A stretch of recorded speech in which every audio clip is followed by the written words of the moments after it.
Legend of Exorcism. Extra Chapter. Lamps as bright as day on the night of the Lantern Festival. Content warning. This is a NSFW Extra, explicit smut. On the night of Shangyuan, Chang'an's flower markets were as numerous as the clouds, and in the morning, lanterns hung all over the exorcism department. It's already been 3 days. Hung Jun was almost about to die from anger, following behind Lu Su, going from the kitchen to the backyard, from the backyard to the main corridor, to the courtyard, to the front yard. Lu Su carried the lanterns, and when they got to another place, he hopped up, hanging the lantern up. 3 days. Hung Jun raged. Just when we finished arguing, when I got up in the morning, he had left early in the morning to go attend the morning court session, and he didn't come back until the middle of the night. When he came back, he immediately went to sleep, and I couldn't even see him. Lu Su said, "Beat him up." Even if I wanted to beat him up, I'd still have to find his person, but, Hung Jun said gloomily. After they had finished celebrating the new year, the court began to speak of holding a grand set of sacrificial rites on the second day of the second month, but for some reason, they had especially thought of Li Jinglong, sending for the Zhenqi of the exorcism department to come into the palace every day. Hung Jun ignored it, but on the second day, before the sky had even grown light, Li Jinglong had gotten up to go attend the morning court session. He also had to go discuss the details of the entire process with the Longwu army's commander, and he was caught up in these matters until the Zi hour. Every time he had come home in these past 3 days, Hung Jun had already fallen asleep. But why are they going to him? Hung Jun said. Probably because he commanded the Longwu army before. Lu Su said. Temporary transfers are pretty common. Lu Su had a place where he couldn't hang the lantern up, so he handed the lantern to Morajin.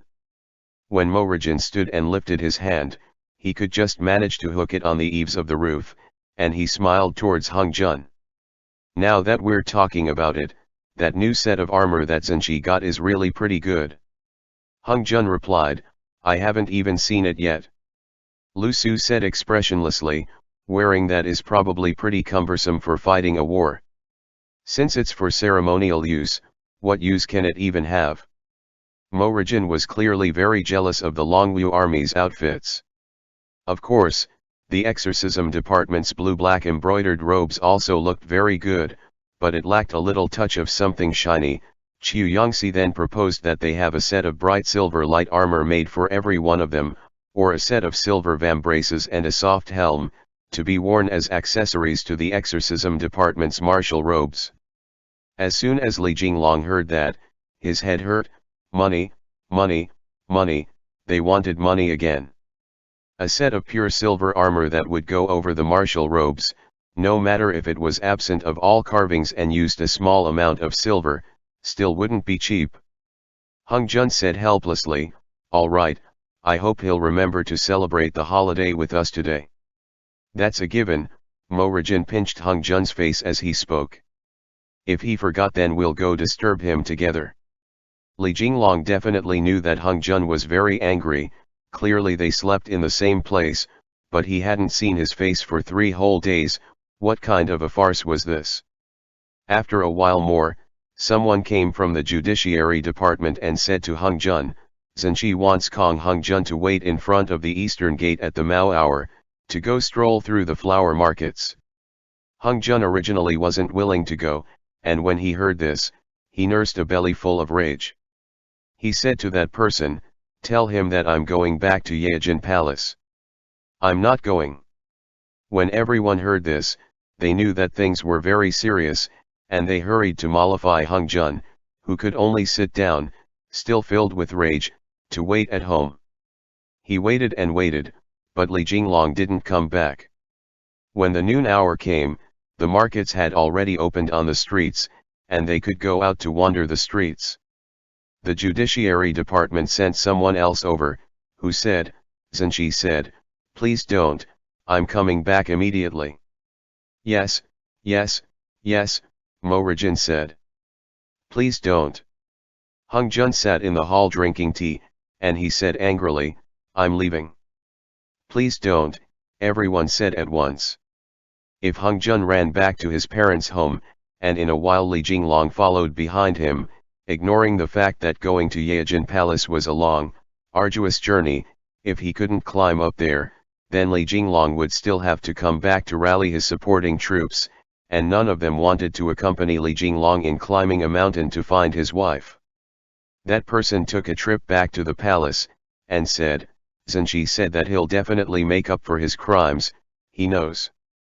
Hung Jun said, "Apologies are of no use anymore." That person then went back to the palace, and after a long he returned, saying, "Zhenji said that he's prepared you a gift." Lu Su came up with an idea, and he said to that person, "Presents are also of no use. You tell him to tie himself up and come forth to receive his just punishment." The messenger left again, and he didn't return this time. Everyone wanted to go out to play, but they felt bad leaving Hung Jun at home alone, so they could only accompany him in idly waiting. After waiting for a while, Hung Jun fell asleep first, and when he woke up, it was already past noon. He found that there was no one in the hall, and even the Carpio had gone out to play. "Hey, time to get up," Morajin patted Hung Jun as he spoke. "He's come back, he's waiting for you in your room." Hung Jun was still muddled with sleep, and he felt very down as he stretched, before getting up and walking quickly towards their room. Though he said he was going to go, it wasn't that he was actually going to leave.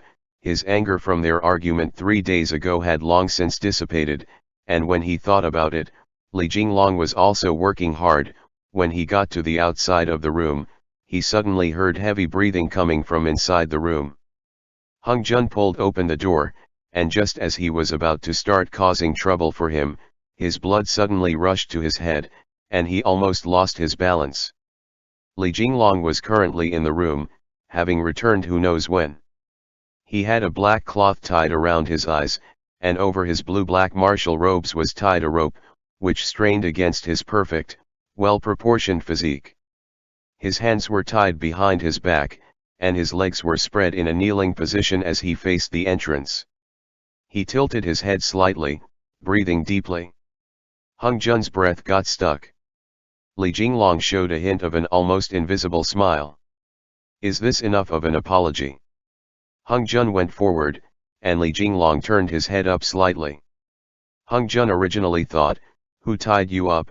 but seeing that it was the Yao binding rope, it was probably Li Jinglong himself who had tied it. What he had said before was only a joke, but Li Jinglong had actually taken it for real. The rope wound around his chest, straining against the outline of his pectorals, crisscrossing at his waist and abdomen in knots, before wrapping around his thighs, secured against the base of his thighs. The thing between his legs had already almost pushed through the fabric of his pants, and under the silken material, it formed an erect, handsome outline. His chest rose and fell slightly as he let out a boiling hot breath, his face stained with unnatural red. Hung Jun almost had a nosebleed. Ever since he and Li Jinglong had gotten together, there was almost never a night where Li Jinglong let him go, and this time they had actually abstained for 3 whole days, so Hung Jun's brain felt a little dizzy, and Li Jinglong was also unable to bear it any longer. Hung Jun wore a snow-white inner robe and a pair of long pants, and he spent a moment drinking in the sight of Li Jinglong, thinking about how best to start as he pretended to seriously let out a woo. "I am yours to do with as you please," Li Jinglong then said lightly. Hung Jun put one knee on the ground, holding Li Jinglong's chin, making him turn his head over. Today, Li Jinglong's lips seemed to be a little red from the blood rushing faster than usual through them, and they were slightly parted, before he licked them. Hung Jun couldn't resist, and he leaned forward to kiss him, tasting a swell of the sweet scent of aphrodisiac-laced wine from his lips and tongue. "What you've prepared for me, is it only wine?" Hung Jun said in a low voice, by Li Jinglong's ear. Li Jinglong didn't respond, but his breathing began to grow faster. Hung Jun then raised a hand, stroking along that silk martial robe on his body. He loved Li Jinglong's body the most. His muscles were just right, enough for an outline without being too sturdy. The abs that he had gotten from riding were clearly proportioned, and his legs were also very long, and his cock was very thick and large. When Hung Jun stroked in between Li Jinglong's legs, he heard Li Jinglong let out a moan. A little gentler. Li Jinglong's voice trembled. Through his pants, Hung Jun mischievously wrenched it, and Li Jinglong suddenly let out a pained shout. Through the fabric of those pants, Hung Jun instantly felt that there was something extra hard in front of Li Jinglong's thing, and he froze in shock. "You've stuck something down there," Hung Jun said in Li Jinglong's ear as he hugged him. "Gentler, a little gentler," Li Jinglong repeated, before he turned his head, wanting to get a kiss from Hung Jun, but Hung Jun just watched him dumbly.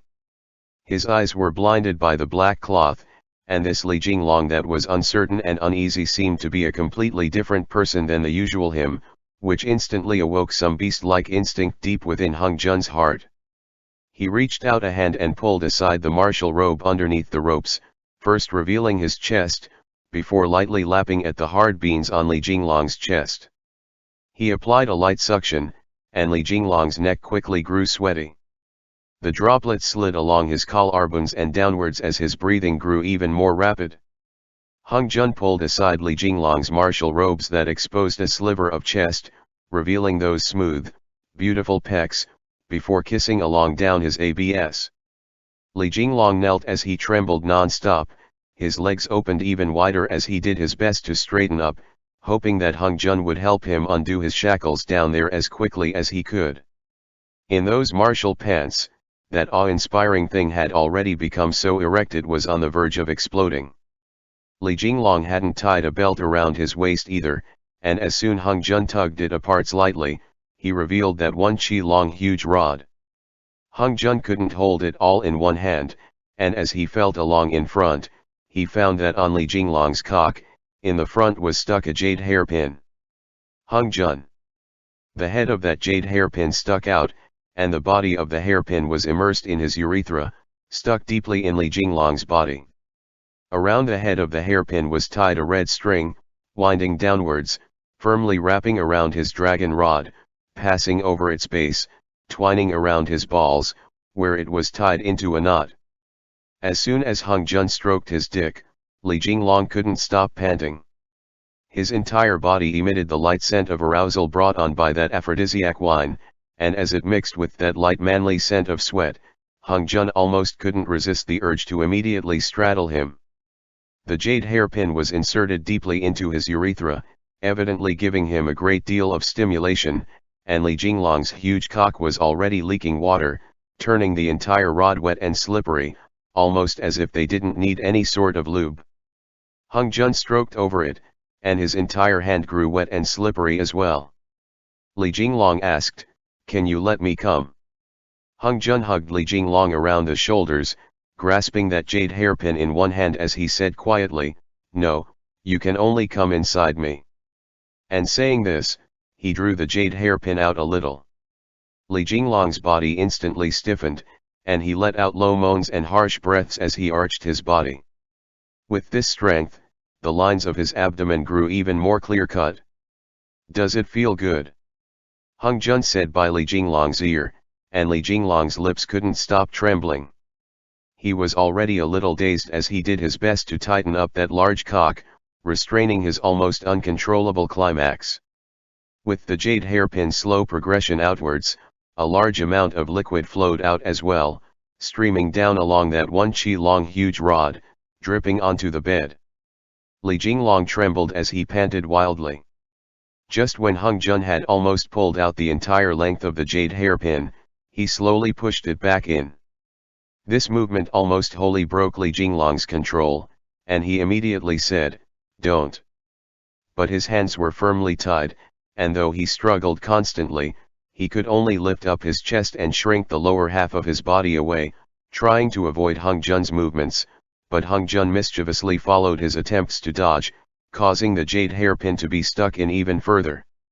Li Jinglong instantly let out a loud shout, leaning his head onto Hung Jun's shoulder, tightly biting onto his inner robe, his entire body trembling. "You clearly like it very much." Hung Jun kissed Li Jinglong's earlobe before saying lightly, "Does Gag like it? I can't keep it in any longer." Li Jinglong gritted his teeth, and Hung Jun, with one hand wrapped around that thick rod, the other holding the jade hairpin, pressed a small cup below Li Jinglong's balls, before pulling the jade hairpin out again. This time Li Jinglong didn't struggle any longer, starting to tremble as he leaned up against Hung Jun's shoulder. "Ah!" The tone of Li Jinglong's voice changed, from that of stimulation to that of wholly losing control, as his entire body spasmed slightly. Clear urine streamed down his cock, but thankfully Hung Jun had put a cup there, and it all flowed into the cup. "You lost control," Hung Jun said quietly. "Li Jinglong." Li Jinglong was almost unable to hear what Hung Jun was saying.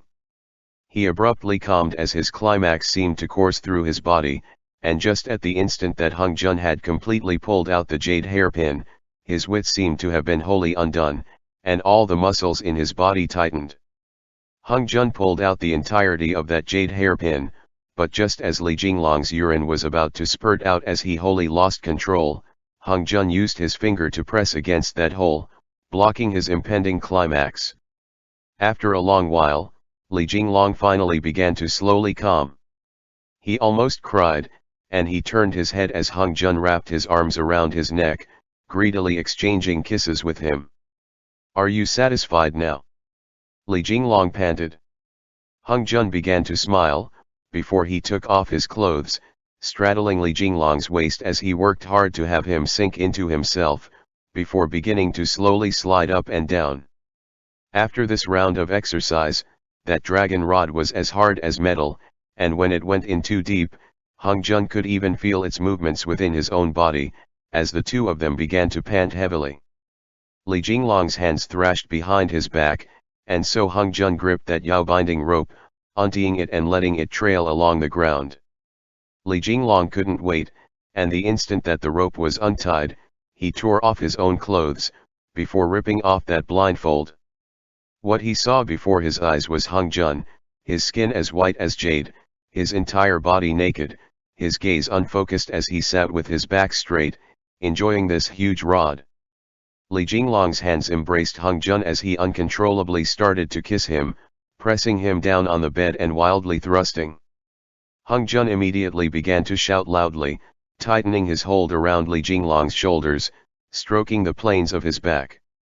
Slower, gentler. It was now Hung Jun's turn to be unable to take it. Li Jinglong's movements slowly grew gentle. He changed his position, instead lying behind Hung Jun, reaching out an arm to let him pillow his head on, before he began to slowly thrust in from the back. Hung Jun turned his head to kiss Li Jinglong behind him, and Li Jinglong's large hand stroked here and there on his own body, which instantly caused him to become aroused, and his cock stood stiffly at attention. Right after, Li Jinglong picked up the jade hairpin with one hand, his fingers slightly spread, as he held Hung Jun's thing in place, sending the jade hairpin slowly into Hung Jun's front. Hung Jun began to shout loudly. "Don't move," Li Jinglong said in his ear. Hung Jun's eyes glazed over, and he was a little afraid, but those movements were very gentle. The jade hairpin even had some of the slippery fluid and warmth from Li Jinglong's urethra, and now that it entered Hung Jun's body, it was Hung Jun's turn to tremble. What was even more deadly was that his back entrance still had Li Jinglong's huge thing in it. This was really an attack from both the front and the back, and Hung Jun didn't dare to struggle, afraid of feeling pain, so he could only grit his teeth and bear it. Right after, as Li Jinglong thrust in slowly from the back, his other hand wrapped around Hung Jun's waist, slowly beginning to pull out the jade hairpin. Arousal came at him from both the front and the back, and in an instant, Hung Jun felt so good that he lost his wits. He had never experienced such a stimulating method, and he couldn't even form words anymore, he could only brokenly plead, but though Li Jinglong kissed him heart-achingly, he didn't relent in this assault for even a moment. It wasn't until the sun had set that Hung Jun was no longer able to keep going, curling up in Li Jinglong's embrace as he panted. The jade hairpin had been placed at the head of the bed. With one hand, Hung Jun grasped Li Jinglong's thing, only to find that he still had the energy to keep going. "I can't keep going," Hung Jun lifted his head and said. "This is too stimulating, we can't play like this every day." Li Jinglong began to smile, kissing Hung Jun's lips, before saying, "Change clothes, and let's go out first and take a walk." And saying this, he picked up Hung Jun's hand, bringing him into the flourishing lantern markets of Shangyuan night. End chapter. Tianbao Fu Yao Lu. Extra chapter. This summer, Xian seemed to have two suns, the one hanging in the sky and one was pressed against the ground, brilliantly casting their light across the land. The cry of the cicadas was so deafening it was as if their cries were playing in surround sound. "Why is it so hot?" Hung Jun was already unwilling to walk anymore, he just wanted to stay right where he was. Li Jinglong, wearing sunglasses, did everything he could to coax him into heading along. "It's even hotter if we stay on the city walls." It was so hot that Hung Jun only wanted to sit down where he was and stick his tongue out. But if he was to plop down right now, the result would be that he would just get burnt. How is it this hot 1200 years later? Hung Jun thought of the time period that he had come from. Though there was also the cry of cicadas then, there was also wind back then, and it was cool under the shade of trees. "Because back in our time we didn't have the greenhouse effect," Li Jinglong replied seriously. "The Industrial Revolution hadn't even happened yet." "How come you know everything?" Hung Jun wiped his sweat, following behind Li Jinglong as he was dragged down the city walls. "Li Jinglong, look, what's this?" Hung Jun. Like he was performing a magic trick, Li Jinglong pulled out a box, and Hung Jun immediately identified it. "Ice cream!" Hung Jun shouted. Since there was ice cream to eat, they stopped temporarily. There were some good points about being born as a person from ancient times. They hadn't eaten any of this and everything they saw, they found very refreshing, so it was far too easy to coax Hung Jun.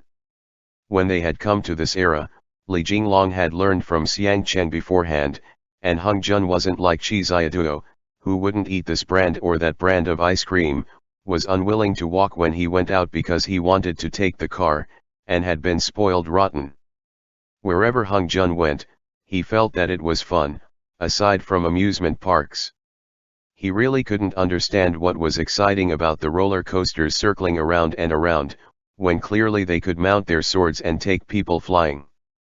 After experiencing 3 silence of all magics, Li Jinglong said, "The casual use of magic has been prohibited in the human realm, and it all falls under the control of this time period's exorcism department." As Hung Jun ate the ice cream, he asked, "Where did Xiang Cheng and the others go?" Li Jinglong shrugged. He didn't know either. After using the Sword of Wisdom to break through the void of time, he had taken Hung Jun and floundered through several dynasties, from the Tang to the 5 dynasties, then to Song, Yuan, Ming, Qing, the Republic, and as of today, had arrived in this time period that Xiang Cheng and Chi Ziaduo lived in. "You won't feed Gur a bite?" Li Jinglong asked nonchalantly. He tilted his head down slightly, Hung Jun's face reflected on his sunglasses as he slowly approached the ice cream. Right then, Hung Jun smeared the ice cream all over Li Jinglong's sunglasses. "Hey! Ha ha ha ha!" Hung Jun began to laugh loudly. Li Jinglong caught up to him with rapid strides. After they had come to the modern era, they had changed outfits. Li Jinglong was wearing a white shirt and black shorts, while Hung Jun was wearing a loose t-shirt. Both of them looked very much like they belonged in this era. Only their hair had not yet been cut, but wandering around like this in Xian, they did not look out of place at all. Their originally planned next jump destination was another 100 years later. They would live for a while in every century, before choosing a time period that Hung Jun liked the most. In Li Jinglong's words, it was staying with you until the end of time. But the day that they leapt to this time period, Xiang Cheng had given Li Jinglong a special task, to temporarily help them with their work for a period of time, because Xiang Cheng and Qi Ziaduo had an even more important task to take care of. With that, the two of them used the method of breaking through the void of time that they had learned from Li Jinglong, and with a leap through time, they vanished. With that, Li Jinglong could only grit his teeth and take on Xiang Cheng's duty, helping him and Qi Ziaduo supervise the movements of the Yao tribes, not to mention as a person from ancient times who had just learned to use a cell phone, he also had to learn how to use his phone to call a taxi, use Alipay, and communicate through WeChat. What was most painful was that Han characters had to be input through pinyin. What the hell is this? Li Jinglong was like an old person who had been left behind by the times, and very carefully, he detailed out every stroke of the traditional character he was writing, strenuously differentiating between that pile of weird buttons on his phone screen. If he accidentally wrote it wrong, he would have to start all over, and on top of the simplified characters that the other side sent, he would often have to decode the grammar that the other side was using. Those that learned traditional characters found that reading simplified characters was very tedious, while those that learned simplified characters found that reading traditional characters was very simple. Sometimes, Li Jinglong really wanted to chuck his phone. This was really too unfair. Of course, because this was all very complicated, Hung Jun didn't need to learn it. Ding dong. He had a message on WeChat. Xian, 4:30 in the afternoon, Shaanxi History Museum, Hall 2, the special exhibit. Li Jinglong.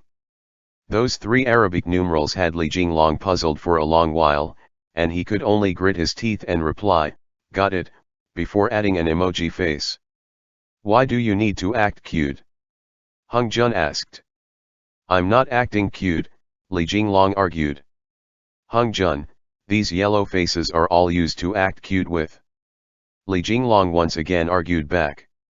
"I really am not acting cute, this is called acting according to the customs of the land." "Hung Jun, you are acting cute." Li Jinglong's hand shot out, reaching into Hung Jun's loose t-shirt. He threatened, "In a bit, I'll show you what's acting cute is like." "Ah! Let go." Hung Jun got picked up by Li Jinglong, and he kept struggling. "Buy me that." "What's that?" "Definitely something edible." "Eat it in a little bit, ba." "Little ancestor, you've eaten so many things today, are you not afraid of your stomach hurting?" "Buy it, quickly." All right, all right, all right." The weather was really too hot, and upon walking into the Shaanxi History Museum, Hung Jun finally let out a breath of relief. "You can't bring milk tea in," the worker said. "I'll finish it right away," Hung Jun said, holding a large tub of pearl milk tea. "As soon as I finish, I'll go in." "This cup of yours is too large." A group of people watched as Hung Jun drank a family-sized huge tub of milk tea, then their gazes shifted towards Li Jinglong, who was standing to one side as they thought, "How are you raising this kid, this high schooler? Are you not afraid that he'll get a stomachache from drinking all this?" Li Jinglong said quietly, "Toss it out, ba, and hurry up and go in, it's almost time." "I won't," Hung Jun insisted. Milk tea was a gift bestowed upon him by the heavens, how could he toss it? It was so much tastier than the sherbet of the Tang era. And there were also those pearls that he hadn't eaten yet. Under the stares of that group of people, Li Jinglong could only say, "Oh well, I'll help you drink it." "Now that's more like it." The members of the crowd each pulled back their condemning gazes. With that, at the entrance, Li Jinglong glugged, and chugged almost a liter of milk tea. Li Jinglong. "Hung Jun. Are you all right?" Hung Jun asked. Li Jinglong waved his hand. His stomach didn't hurt, but he was afraid that in a bit, he'd vomit up the milk. He could only hope that they wouldn't be fighting too hard then. "You've come." The representative that the exorcism committee had specially sent was Xian Hezi. He waved in greeting to Li Jinglong. "Li Jinglong." Xian Hezi made a doubtful expression, and Hung Jun said quietly, "Speak ba." He doesn't want to say anything right now. "It's like this," Xian Hezi said, putting on his sunglasses. "There's a Yaogwai that has transformed into a historical relic and hid itself in a pile of real relics. As long as it gets a good beating, it will transform back into its original form. However, there's something very important that one has to keep in mind. The things in here all cost a fortune, so you must not wreak havoc here. If things we destroy the museum, the exorcism committee would have to sell some properties in order to compensate them. As long as we don't destroy the museum, is it okay to destroy other things?" Hung Jun asked. "You cannot destroy anything, you must not," Xian Hezi emphasized. "Even if it's just the fire extinguisher, you can't." "Li Jinglong." Xian Hezi asked Li Jinglong, "What are your unique skills?" "The heart lamp." Hung Jun explained, "He can also channel the divine power of Akala." "You must not blind the visitors," Xian Hezi said. "If we get charged with breaking something that turned out to be already broken, we must emphasize the importance of the costs of subduing Yao." "Li Jinglong. How about you?" Xian Hezi asked Hung Jun. Hung Jun and Xian Hezi stared at each other. Li Jinglong made a gesture, meaning that no matter what, Hung Jun must never, ever attack. "This isn't important," Hung Jun said to Xian Hezi. "Zhenji won't give me an opportunity to act." Xian Hezi said, "If he failed then you can also attack it. As long as you don't destroy the entire museum, that's fine." Li Jinglong finally gathered himself, and he said, "Hung Jun, if you use the pentacolor sacred knives, the two of us will no longer be able to stay in this time period, and you won't be able to eat any more ice cream." "I got it," Hung Jun immediately replied obediently. Because it was summer vacation, there were many visitors in the Shaanxi History Museum, and all of them lined up to look at the exhibits. Many of them, when they saw Xian Hezi and Li Jinglong, began to whisper amongst themselves. "Do they all think we look strange?" Xian Hezi asked, confused. "How could they tell that we're different?" "Because only the two of us would wear sunglasses in a place like this," Li Jinglong replied, his face expressionless. The visitors watched Li Jinglong, half because he was wearing sunglasses, and half because he appeared very cool. Of course, one part of the reason was because he was wearing sunglasses inside a museum, so he looked cool. And after covering up his eyes, his face and hairstyle looked particularly archaic, but of course, he blocked the view of Hung Jun behind him, otherwise Hung Jun would also be stared at. "Which one is it?" Li Jinglong asked.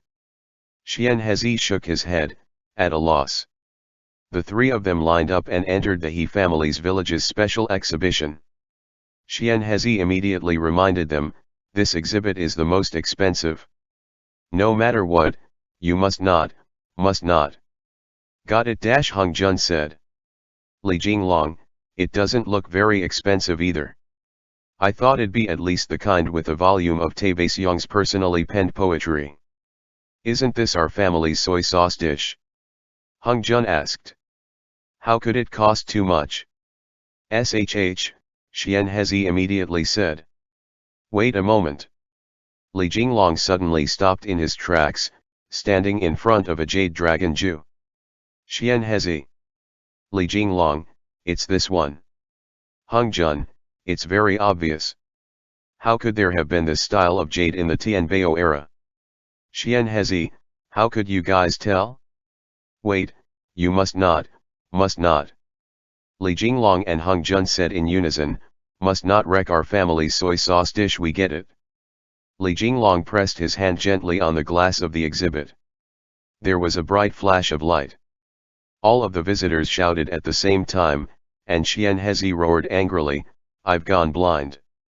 In that instant, the jade Ju exploded with Yao Qi, turning into a snake Yao that was coiling in the air. It revealed its hideous mouth and face, suddenly smashing through the exhibit.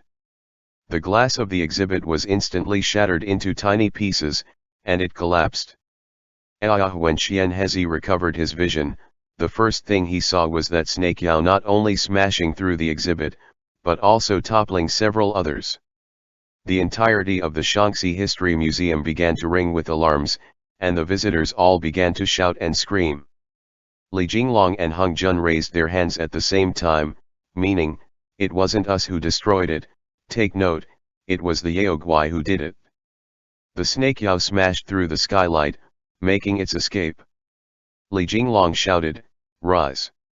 In hall number 3, a Qin-era bronze sword came flying, and Li Jinglong stepped fluidly onto it, rose into the air and started pursuing that Snake Yao. While he flew into the sky, someone noticed Li Jinglong. The visitors immediately pulled out their phones and began video recording. "Damn, where's the Lihun pollen?" Xian Hezi immediately said. "Where's the hourglass?" All of the people in the special exhibit had lifted their heads as they watched Li Jinglong flew away. Xian Hezi said to Hung Jun, "You go quickly. Didn't you tell me not to attack?" Hung Jun asked. Xian Hezi tossed a small, intricate hourglass into the air, and time seemed to freeze. Right after, he immediately, starting from the visitor closest to him, began to poke at their phones, deleting the videos. The visitors each opened their mouths, watching the sky. Xian Hezi picked up their phones, and he even had to use their faces to unlock it. "Do you need help?" Hung Jun asked. Xian Hezi waved his hand, flicking a little Lihun pollen in front of each person. 10 minutes later, he finally deleted all of the videos, and he pulled the hourglass back. The interior of the exhibit hall immediately echoed with hundreds of people sneezing at once, and the sounds echoed in the hall. Xian Hezi, phew. Hung Jun. Li Jinglong flew back, shouting from the skylight, "You aren't coming? In a bit, he's going to spread the Lihun pollen." Xian Hezi's heart thunked, and all of the people once again raised their heads. "Hung Jun, he's already spread it. It's too hot outside, you go ba. Come ba." Li Jinglong shouted to Hung Jun from his position on a sword hovering in the air. "It's very breezy once we start flying." "All right." Even if Hung Jun were to stay, he would only be watching his own family's soy sauce dish in boredom, so he flew up. "Wow!" Came the simultaneous exclamation, loud enough to shake the earth. "Someone's flying into the sky again," someone shouted. "Huh, why are you saying again?" Xian Hezi. A black shadow flashed out of the Shaanxi History Museum in the midst of the summer heat. With the sound of things shattering, it smashed through a window of a hotel somewhere southeast, several kilometers away. Right behind it, Li Jinglong, who was carrying Hung Jun on the sword, caught up. "If we fight here, we won't need to pay for what we break, right?" Hung Jun asked. "Do your best not to," Li Jinglong said. "That friend will be very upset." "Wow, what is this place?" Hung Jun said. "The bed, the ceiling, there's even a mirror, the bed is also very pretty. A love hotel."